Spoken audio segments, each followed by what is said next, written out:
What is the difference between a strategy versus a plan? I love this question and it made me excited because I don't know if you've read my book called Unicorn Team, but on page 77, there's actually an entire section called strategy versus a plan.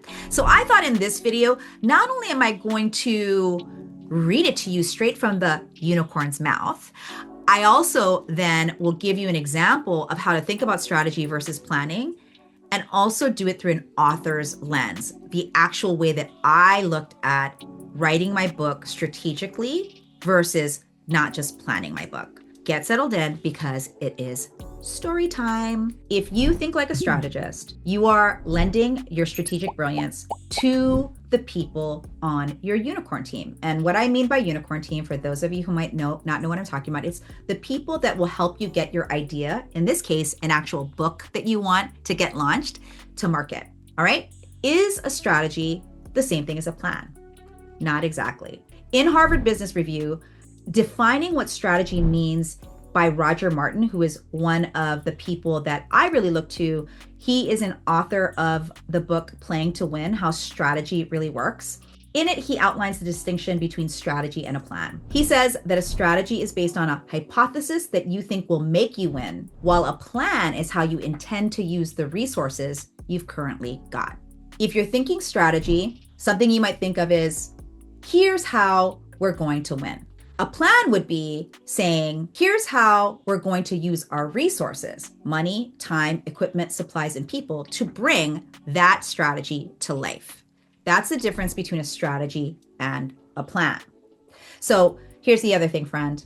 A plan is comforting, but a strategy pushes the company or the team or the people or you out of your comfort zone, because a strategy is not guaranteed to work and usually needs to be tweaked along the way. And that is what makes strategy both challenging and exciting. I mean, I eat strategy for breakfast, lunch, and dinner, but it's why at the Thought Leadership Collective, the authors and speakers and experts who come to me, they know that that's my area or my zone of expertise and where I'm really uniquely qualified to support them. And because strategy is an evolving way of thinking, that's why it is one of the core skills that I truly feel that authors need to work on in relationship to getting their books to market. Because you might think it's just about writing the book and then releasing the book, but really it's a strategic thinking process that you need multiple plans to support you along the way.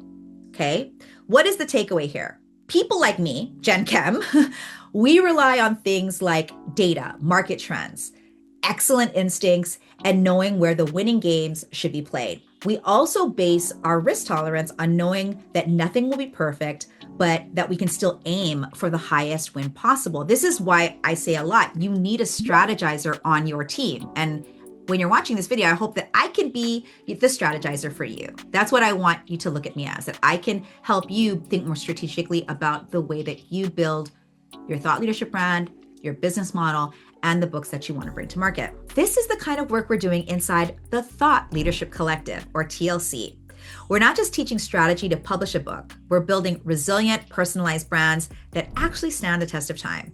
If you want to be invited to our next open house and learn all about it, subscribe to the Brandcast newsletter. The link is in the description down below. Let's take a glimpse into how this would work, strategy versus plan.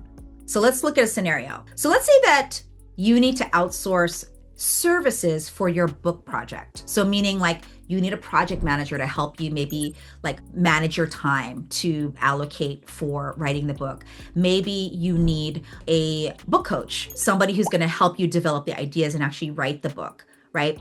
Maybe you need to be part of an artist/author community where you are sharing ideas and learning how to write thought pieces that turn into your book. Okay, so the scenario is you need to outsource and pay for support for your book. Let's say you want to hire even a paid ads agency to help you sell more of your products and services so that you have more time to actually write your book.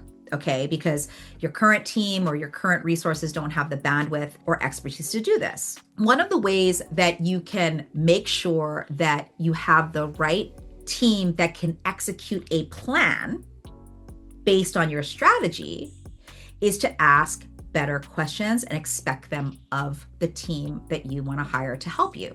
So in this case, if it's a paid ads agency that you're saying, if one of the first questions that they ask you is, what's your budget for paid ads? The first thing I would say is, that's the wrong question to ask. And I would immediately put them into the category of might not hire them. And here's why. That budget for paid ads question is a planning question. It's not a strategic question. The strategic question would be, what are the specific outcomes, leads, sales, brand awareness that you want to achieve with paid ads? That's the strategic question. So that's the strategy. And then the plan is, based on the answer of that strategic question, we build a plan of what the budget is. So that is the difference between a strategy and a plan. They go together. They're kind of like peas and carrots, right? One needs each other to, in my mind, taste better, okay? And that's straight from my book, page 77. The same kind of questions occur and when you're thinking about writing a book and bringing it to market. I had to also think about strategically versus the plan to bring my book to market. When I thought about the strategy, and I ended up writing, no joke, guys, a 100-page strategy document about all the things that I wanted this book to become. And I did that 3 years before the book ever came out. Because I wanted to think, I had a vision and I had to think about, what are all the things I want? What are the bestseller lists that I want to hit?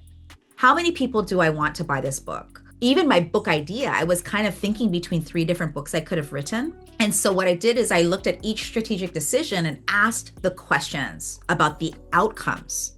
That's the key word that I said earlier. What are the outcomes I want out of this book coming to market? Do I want to build my author career? Do I want to be asked to speak on more stages? Would I like my book to be like one of the most legitimate lead magnets for the work I have in my company? If the answer to all of them is yes, yes, and yes, all 3, you still have to actually think through the strategy. After you thought through the strategy and made some good decisions, then you write a plan to support it. Because if you keep writing plans for strategies that are never going to happen, what a waste of time, energy, and money, right? So really your core strategic decisions are important. So one of the core strategic decisions for bringing a book to market is, what is your publishing path, right? Like, are you going to self-publish? Are you going to go traditional publish? What are the pros and cons of each of those, right? What's the kind of life you want to live? Another question in relationship to book publishing is, do I want to use this book for getting into more important stages? Or do I want this book to be, again, like a lead magnet that I monetize at the top as part of a digital funnel? Because if you go traditional publish, that's not a good idea to put it into a lead magnet funnel, because you don't make any money when you traditionally publish. I mean, you make some money. You get an advance and you get royalties, but usually you don't get royalties for a while. Instead, I would recommend, if you want to write books to create lead magnets, you should self-publish. But again, these are strategic questions that I had to answer when writing my own book, and that I'm going to be answering when I write my next book. And so the plan itself is really, think of it as the scope, budget, resources, and timeline associated with the strategy. So I hope that helped to know the difference between strategy and a plan. Because again, a plan is very comforting, because a lot of you want to know how to do it. But I don't take a lot of comfort if a plan is not connected to a strategy that has been well thought out, that has been in thought partnership with other qualified people that can help you make those decisions and facilitate those decisions, and that you've taken more time and strategy than you have even in building the plan itself. So if this video is helpful, let me know. Here's another video for you that I hope will be helpful as you pursue your thought leadership brand.